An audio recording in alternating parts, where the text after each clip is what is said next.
अस्सलामु अलैकुम वरहमतुल्लाहि वबरकातुहू।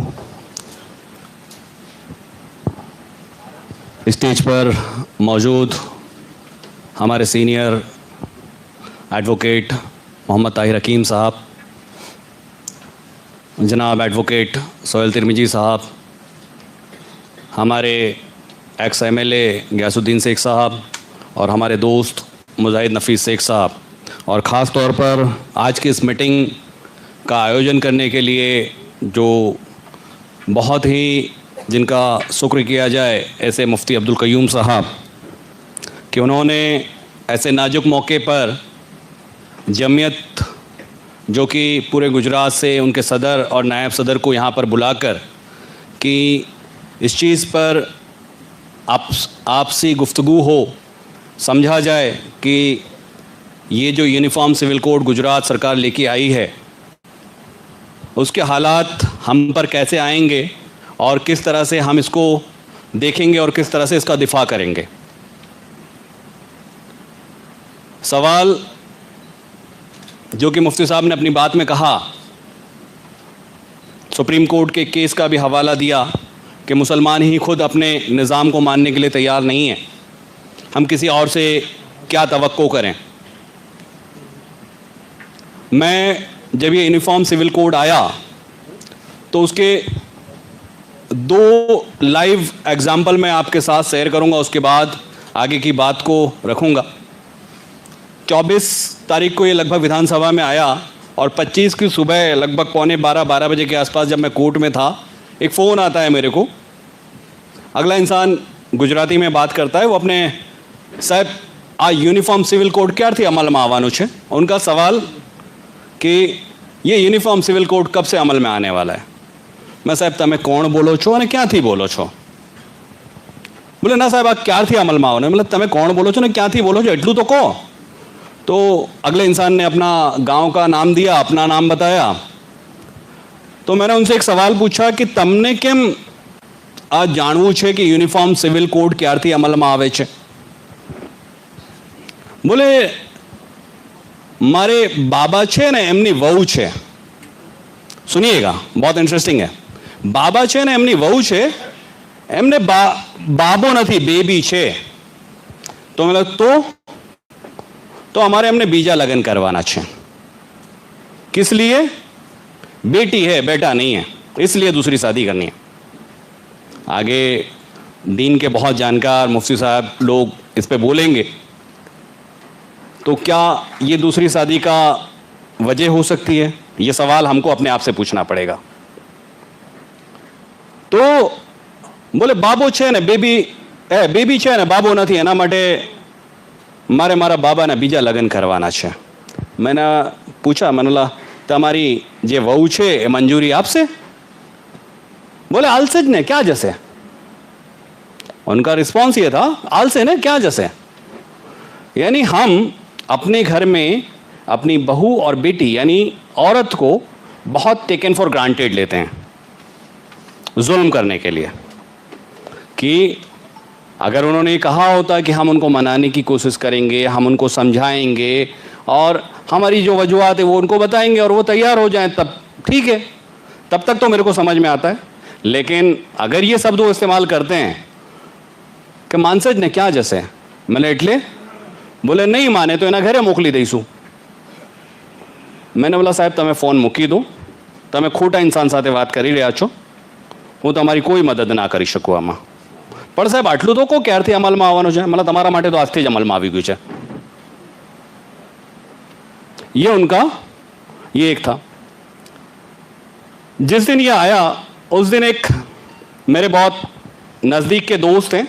ये अलग बात है कि मोदी के बहुत बड़े प्रशंसक हैं, नरेंद्र मोदी के बहुत बड़े प्रशंसक हैं, भाजपा के बहुत बड़े प्रशंसक हैं। उनको बहुत मज़ा आता है चुटकी लेने में जब मुसलमानों के साथ मामलात होते हैं। बहुत बड़े अखबार के पत्रकार हैं। उन्होंने शाम को मेरे को फ़ोन किया, समझा हलाला ऊपर तो हमें संपूर्ण प्रतिबंध आवी गयो ने। बोला साहब हलाला शू होय छे? मैंने उनको पूछा कि हलाला क्या होता है। बोले ना ना तमारा में थाय ने कि भाई तलाक आपी दे ने पछी बीजा मरद बीजा पुरुष जोड़े ने लगन करवा पड़े ने पाछे एनी साथे मैंने बोला એવું તો હોતું નથી અમારામાં. મતલબ પણ એક વસ્તુ મને કહો, તમે કાયદો વાંચ્યો? એમાં કોઈ જગ્યાએ હલાલા શબ્દ લખ્યું છે? હોય તો મને કહો, તો પછી આપણે આગળ ચર્ચા કરીએ. ये मैं एकदम लाइव एग्जांपल बता रहा हूँ. तो थोड़ी देर उन्होंने सर खुजलाया होगा, फिर जवाब दिया कि ना यार मैं आ शब्द नहीं वाँच्યું. तो પછી सवाल ये खड़ा होता है कि फिर मैंने उनको पूछा, तो પછી सवाल ये ऊभो થાય છે कि प्रतिबंध सेनो. फिर मैंने उनको पूरा कि हलाला एक्चुअल में होता क्या है और इसकी प्रक्रिया क्या है और सरकारें इसको किसका प्रोपेगेंडा करती हैं. मैंने उनसे एक सवाल और पूछा. मतलब भाई તમે મને ફોન કર્યો છે, તમે એવું કહો છો કે સમજવા માટે ફોન કર્યું છે, તો મારે તમે અને આપણે 20 વર્ષથી એકબીજાને ઓળખીએ છીએ. કોર્ટમાં તમે જ્યારે પત્રકાર રિપોર્ટિંગ કરવા આવો તો ત્યારથી હું તમને ઓળખું છું અને તમે મને ઓળખો છો.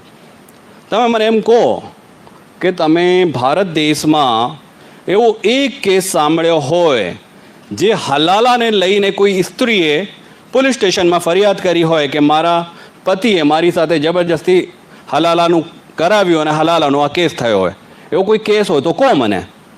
तो उनका आंसर था नहीं, ऐसा कुछ मैंने नहीं सुना और मैंने कहीं पढ़ा नहीं है. तो ये मामलात हैं. लेकिन उसका फ़ायदा ये हुआ कि उस बड़े गुजराती अखबार की अगले दिन की हेडलाइन ये होती कि हलाला ऊपर संपूर्ण प्रतिबंध. अगले दिन अल्हम्दुलिल्लाह वो हेडलाइन नहीं आई, कुछ और हेडलाइन आई उसकी.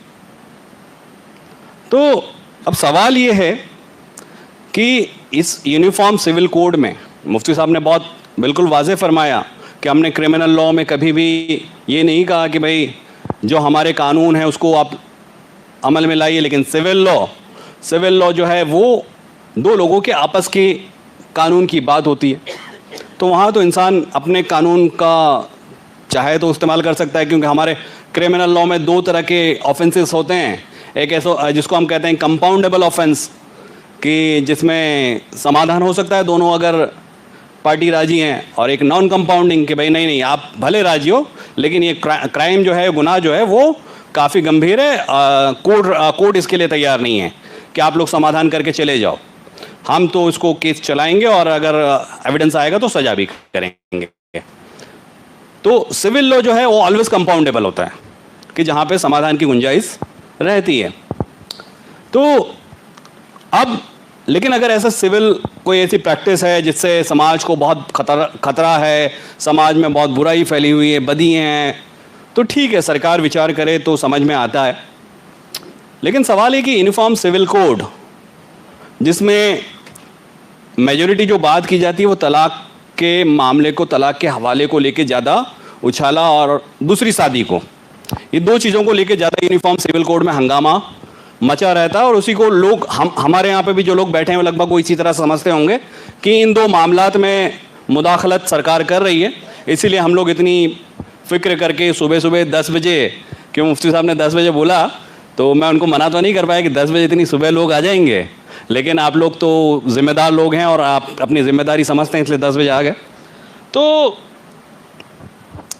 सवाल कि सरकार को क्यों इतना इंटरेस्ट है, क्योंकि ये तो 2 लोगों के बीच की बात है और ऐसी कोई इतनी बड़ी मामलात भी नहीं है. शादी और तलाक के मामले हैं, इन लोग आपस में निपटते रहेंगे, उनके आपसी मामलात हैं, परिवार के मामलात हैं, समाज के मामलात हैं, वो अपने तरीके से निपटते रहेंगे. सरकार को इतनी मुदाखलत करने की क्या ज़रूरत है. ऐसी तो क्या है तौबा मच गई है कि सरकार को इसमें इंटरफेयर करना पड़ता है. लेकिन लोग हमारे को सामने डिफेंस में कहते हैं कि जब देश का संविधान बन रहा था तो डॉक्टर भीमराव अंबेडकर साहब ने आर्टिकल 44 में लिखा था कि जब देश तरक्की कर ले, देश में कोई भूखा ना रहे, देश में सारी स्वास्थ्य सुविधाएं अच्छी हों, देश में शिक्षा सबको मिल रही हो, तब हमको ये चाहिए कि हमारे जो सिविल लॉ हैं वो एक जैसे हों. कब कहा था उन्होंने कि कोई भूखा ना सोता हो, स्वास्थ्य की सारी सुविधाएं सबको मिलती हों, सभी के पास रोजगार हो, सभी को अच्छी शिक्षा मिलती हो. उसके बाद हमको हमारे सिविल लॉ जैसे मामलात को देखना चाहिए कि वो एक जैसे हो जाएं. मुझे तो नहीं लगता भारत में कि जो बाबा साहब ने जो चीज़ें कही थी, देश बहुत तरक्की याफ्ता हो गया है, देश में सभी लोगों को अच्छी शिक्षा मिल रही है, देश में कोई भूखा नहीं सो रहा है, ऐसे हालात तो नहीं है। फिर यूनिफॉर्म सिविल कोड क्यों? तो फिर हो सकता है, मैंने ये सोचा कि हो सकता है कि बहुत सारे मामलात ऐसे आ गए हों जिसकी वजह से यूनिफॉर्म सिविल कोड लाना जरूरी हो।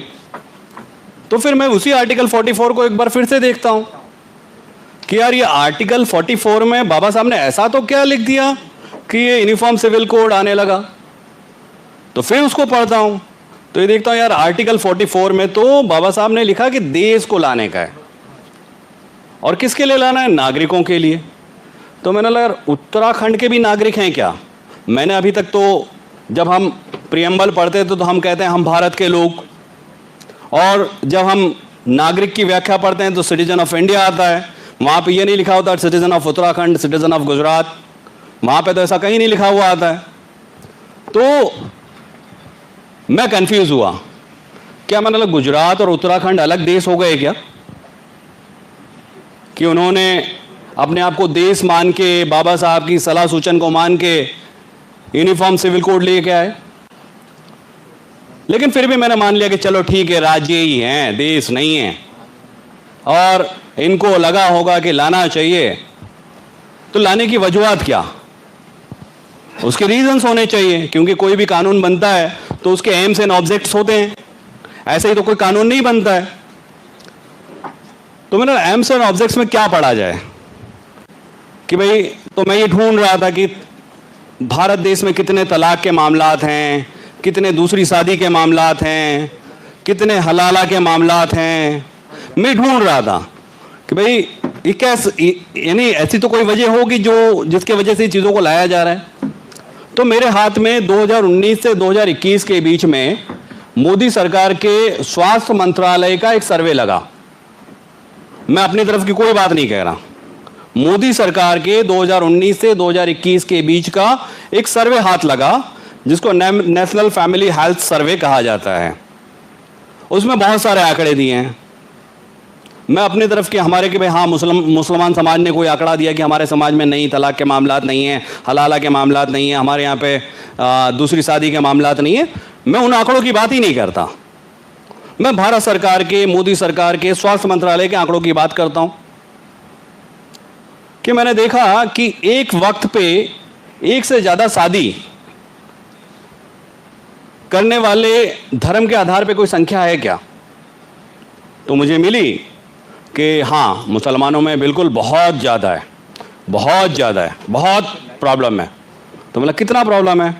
तो 2 से 3%, यानी 100 में से 2 से 3 लोग एक वक्त पे एक से ज़्यादा शादी करते हैं। 4 शादी की बात नहीं कर रहा मैं, 4 शादी वाला तो आंकड़ा ही नहीं है, एक से ज़्यादा शादी करते हैं एक वक्त पे। तो मैंने बोला हो सकता है खाली मुसलमानों में ही प्रॉब्लम हो, लेकिन फिर जब देखता हूं तो हिंदुओं में भी आंकड़ा है। हमको 2 से 3% कहा है, हिंदुओं में 1 से 2% कहा है।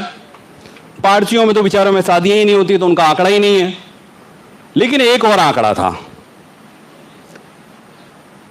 ट्राइबल्स का, आदिवासियों का, जिसमें यह कहा गया कि इनमें 5 से 6%। सबसे ज्यादा कहां पर शादी हो रही है एक से ज्यादा एक वक्त पे? आदिवासियों में। तो मतलब हो सकता है कि आदिवासियों को भी लागू पड़ेगा, आदिवासियों को सीधा करने के लिए लाए होंगे ये कानून। लेकिन जब वापस यूनिफॉर्म सिविल कोड को पढ़ा जाता है तो उसके सेक्शन 2 में ही सीधा सीधा लिख दिया है ना ना ना, आदिवासियों ने नहीं लागू पड़े भाई, इनको तो हम मुक्ति दे रहे हैं। अरे भैया, जहां सबसे ज्यादा प्रॉब्लम है उसको ही लागू नहीं पड़ेगा तो फिर तुम्हारे कानून लाने का फायदा क्या? इसीलिए मैं कहता हूं कि आर्टिकल 14 का उल्लंघन है।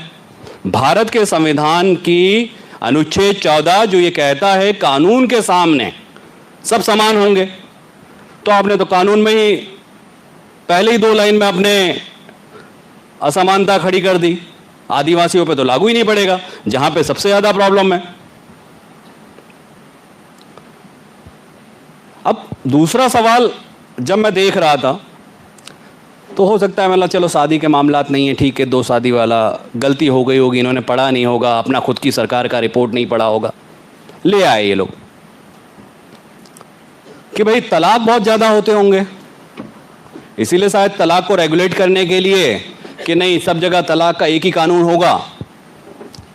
तो जब तलाक के आंकड़े देखे तो मुसलमान समाज हो, हिंदू समाज हो, कोई भी समाज हो, उसमें सिर्फ 1% केसेस जो हैं वो तलाक के हैं। कितने परसेंट? सिर्फ 1%। आप 1% केस के आधार पर 1% लोगों के लिए पूरे 99% लोगों को परेशान करते हैं। तो समझ में ये आता है कि ये जो सरकारें हैं, चाहे वो उत्तराखंड की सरकार हो या गुजरात की सरकार हो, उनका मकसद सिर्फ राजनीति करना है। यूनिफॉर्म सिविल कोड लाने के नाम पर वो एक समाज को ये दिखाना चाहते हैं, एक प्रोपेगेंडा ये करना चाहते हैं कि ये मुसलमानों के खिलाफ हम लेकर आए हैं और मुसलमानों को हम टाइट करना चाहते हैं, इसीलिए इस तरह के यूनिफॉर्म सिविल कोड को लेके आ रहे हैं। क्योंकि जो इन्होंने 3 तलाक का जब सुप्रीम कोर्ट का जजमेंट आया कि एक साथ में एक वक्त पे 3 तलाक आप नहीं दे सकते हैं, और उसको उन्होंने इलीगल ठहराया, उसके बाद उस पर कानून बना, तो हमको ये था कि भाई ठीक है, चलो एक वक्त पे 3 तलाक, बहुत सारे लोग उस चीज से एग्री नहीं करते कि एक वक्त पे 3 तलाक नहीं देना चाहिए। मैं भी नहीं मानता हूं कि एक वक्त पे 3 तलाक नहीं देना चाहिए, वो सही तलाक का सही तरीका नहीं है। तो सवाल कि तलाक के दूसरे सही तरीके कौन से हैं? तो जब हम उस चीज को देख रहे थे कि तलाक के और भी तो सही तरीके होंगे कि आप जहां पे गलतियां हैं वहां आप दुरुस्त करें, उनको करेक्शन करें, उसके बारे में करेक्शन करने के लिए समाज को, देश के कानून को, सरकारों को बोलें, तो समझ में आती चीजें। लेकिन तलाक के और भी बेहतर तरीके इस्लाम में बताए गए हैं, जिसमें तलाक अहसन है, तलाक हसन है, फिर खुला और मुबारक है।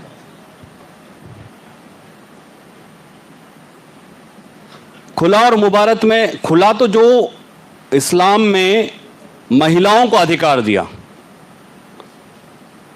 औरतों को अधिकार दिया, उनको हक दिया कि यार आपको अगर ऐसा लगता है कि आप अपने शौहर से उसके साथ नहीं रह सकती हैं, जो वजूहात बताई हैं उन वजूहात के तहत, तो आप चाहें तो खुला मांग सकती हैं। सरकार ने तो महिलाओं के उस अधिकार पे भी पाबंदी लगा दी है, नहीं अब खुला भी नहीं कर सकते। आपको तलाक लेना है तो आपको फैमिली कोर्ट जाना पड़ेगा। कौन सी कोर्ट? Family court. कितने लोग फैमिली कोर्ट गए हुए हैं? हाथ ऊंचा करके खाली मेरे को बताइए ना, कितने लोगों ने फैमिली कोर्ट गए हुए हैं? एक साहब इसमें कह रहे हैं कि गए हुए हैं, बाकी लोगों ने नहीं देखा, तो अल्हम्दुलिल्लाह बहुत अच्छी बात है, नहीं देखी है तो।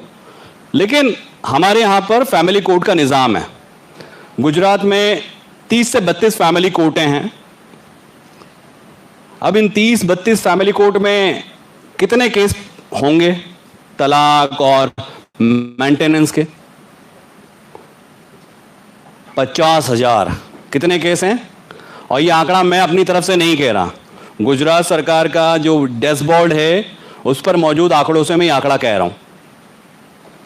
अब इन 50,000 केसों को आप 30 कोर्टों के बीच में बांटें तो उनको, लोगों के निजी मामलात को अगर सुलझाने के लिए हम 22 दिन को वर्किंग डे काउंट करें तो एक मामले को निपटाने के लिए उनके एक जज के पास 3 से 3.5 मिनट है। अब 3 से 3.5 मिनट में वो मर्द को कुछ सुनेगा या उसकी औरत को सुनेगा, मुझे नहीं पता। तो वो क्या न्याय करेगा? तो जब इतने सारे तलाक के मामले कोर्टों में पेंडिंग है, मेंटेनेंस के मामले पेंडिंग है, तो आप यूनिफॉर्म सिविल कोड लाकर आप ये कहें कि अगर आपको तलाक लेना है तो आपको फैमिली कोर्ट से ही लेना पड़ेगा, आप कोर्ट के ऊपर भी बिन जरूरी बोझ डाल रहे हैं। क्योंकि आप न जजेस अपॉइंट कर रहे हैं, ना आप इंफ्रास्ट्रक्चर खड़ा कर रहे हैं, लेकिन उसके पास रोज नए कानून बना के रोज नए मामलात को उलझाने की और एक दबाव बनाने की कोशिश कर रहे हैं कि जो जज पहले से ही ओवरबर्डन है, वो आपके नए मामलात को कैसे सुनेगा? अभी तक होता यह था कि जहां पर विवाद होता था वहां पे लोग कोर्ट जाते थे, लेकिन जहां मुबारत की बात थी कि मुबारत ऐसा है कि दो लोग आपस में इत्तेफाक करें कि नहीं अब हमारे बीच में ऐसे हालात, ऐसी गुंजाइश नहीं रह गई है और हम दोनों को प्यार मोहब्बत से अलग हो जाना है। अलग हो जाना है ये हमेशा लड़ झगड़ के अलग हो जाना ऐसा नहीं होता है। कई बार ऐसा भी होता है ना, दो पार्टनर के बीच में ये होता है कि भाई यार अब हम दोनों धंधा नहीं कर सकते, तो हम दोनों लड़ाई झगड़ा करें, इससे बेहतर है अपना आपस का जो हिसाब किताब है उसको सुलटा लें इत्तेफाक से और अलग हो जाएं। ऐसे ही मियाँ और बीवी के बीच में भी होता है कि नहीं यार अब लड़ाई झगड़ा नहीं करना है, हमारे दोनों के बीच में गुंजाइश नहीं है कि अब हम आगे साथ में रह सकें, तो वो दोनों अपने इत्मीनान से अलग अगर होने का फैसला करते हैं और तलाक लेते हैं तो उसको मुबारत कहा जाता है। खुला मैंने बता दिया। तलाक अहसन और हसन आप लोग सारे लोगों को पता ही है, क्योंकि आप लोग बहुत जिम्मेदार ऑर्गेनाइजेशन के सदर और नायब सदर हो। तो जब इतना आसान तरीका था तो कोर्ट पे आप बर्डन क्यों डाल रहे हैं? फिर आपने उसके अंदर और भी चीजें ऐड करी।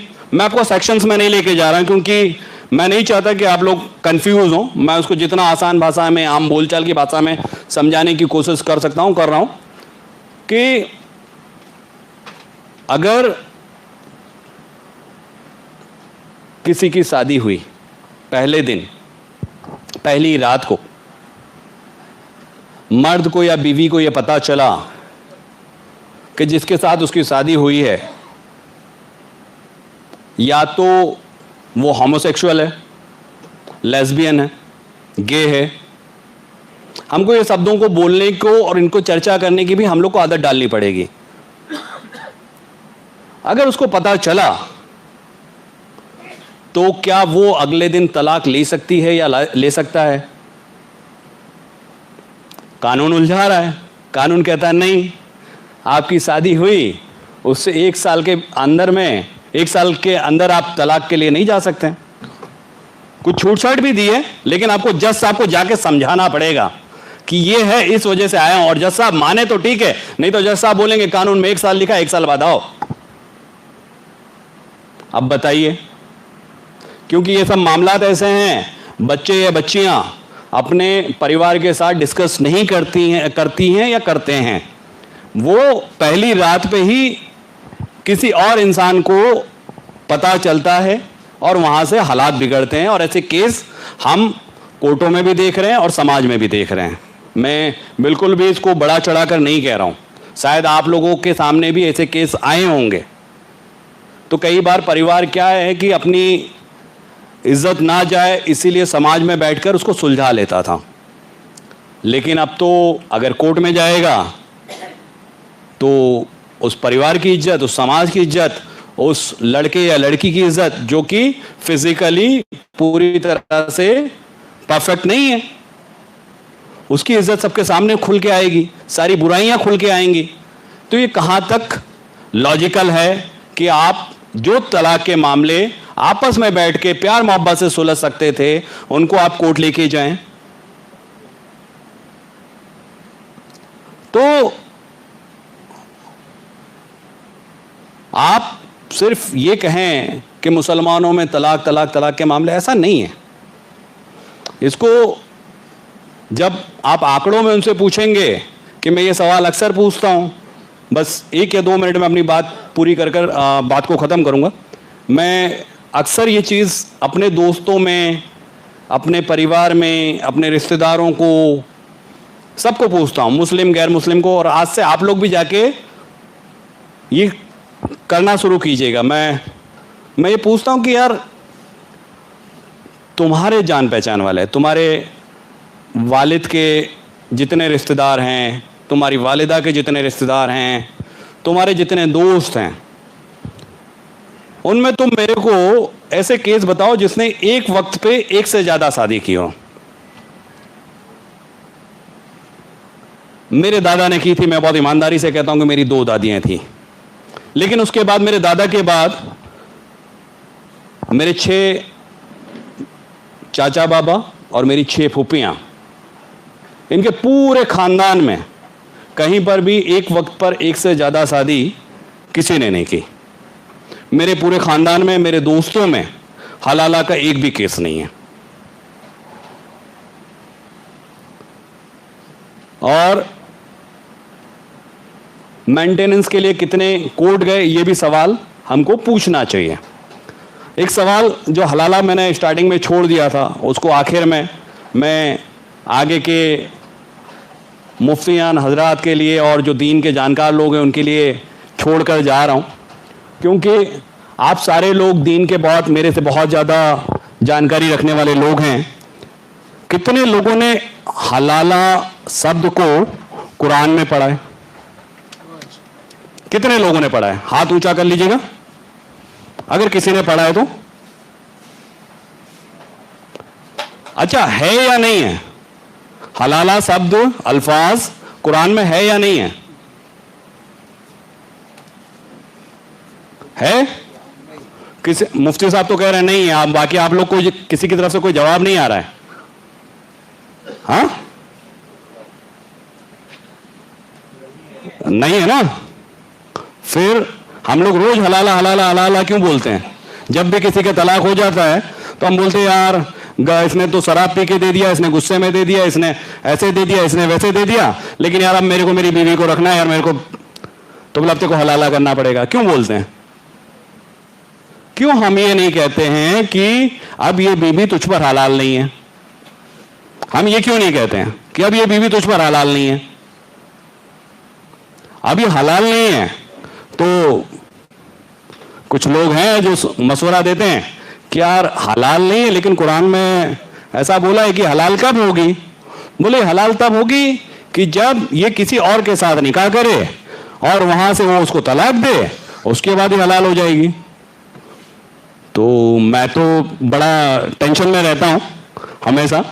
तो उस दिन भी जब ये पत्रकार वाली बात आई, उसके बाद से ही मैंने ये तुरंत मुफ्ती अब्दुल कयूम साहब को भी मैसेज लिखा, मिला मुफ्ती साहब इस पर मेरी रहनुमाई कीजिए। मुफ्ती सब्बीर अहमद सिद्दीकी साहब को लिखा, मुफ्ती महफूज साहब को लिखा, और भी 2-3 मुफ्ती साहबान को लिखा कि यार मेरी रहनुमाई कीजिए, मैं जो समझ रहा हूँ वो सही है या गलत है।